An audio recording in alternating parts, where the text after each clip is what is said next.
At magluluto kami ngayon ng tinolang manok. Punta kami ni Mandy ng palengke. So may mantika na to. So, mainit na siya. So, ilalagay na natin yung bawang. And then,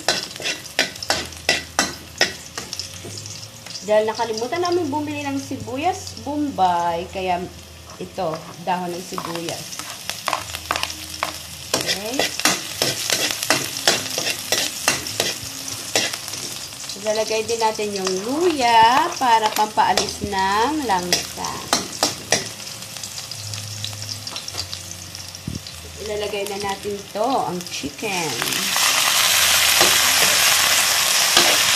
Okay, wow, bango.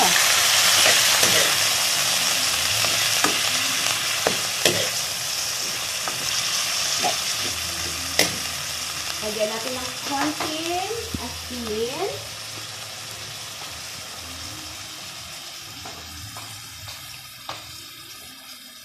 Lagyan natin ng konting asin para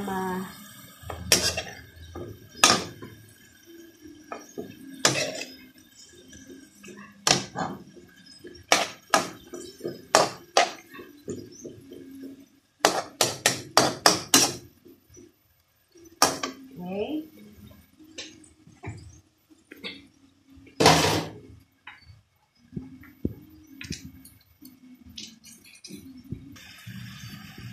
Lagyan natin ng kalahating Knorr cubes, chicken Knorr cubes. Para pagpalasa.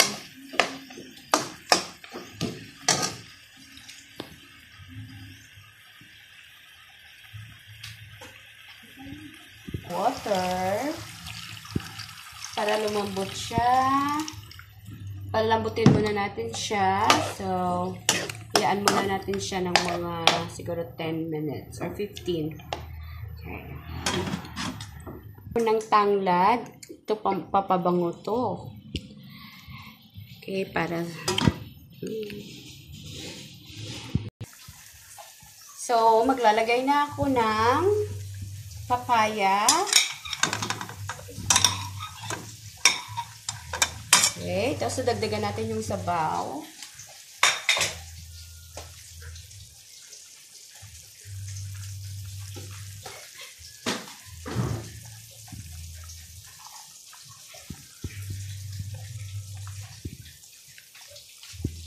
Sabihan natin yung sabaw.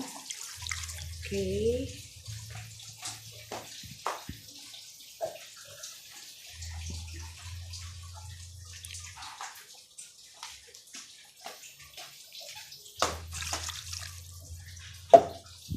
Timpla na muna natin. And then mamaya lalagyan natin ito ng siling labuyo. Okay. So, palamutin muna natin ng konti. Sige, lalagay ko na lang ang siling labuyo. Lagyan natin ito para medyo maangang-anghang siya. Okay. Na ilalagay natin yung malunggay. So, sandali lang to. Seconds lang siguro. Mga 15 seconds.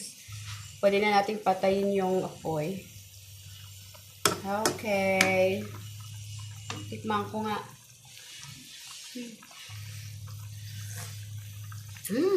Sarap.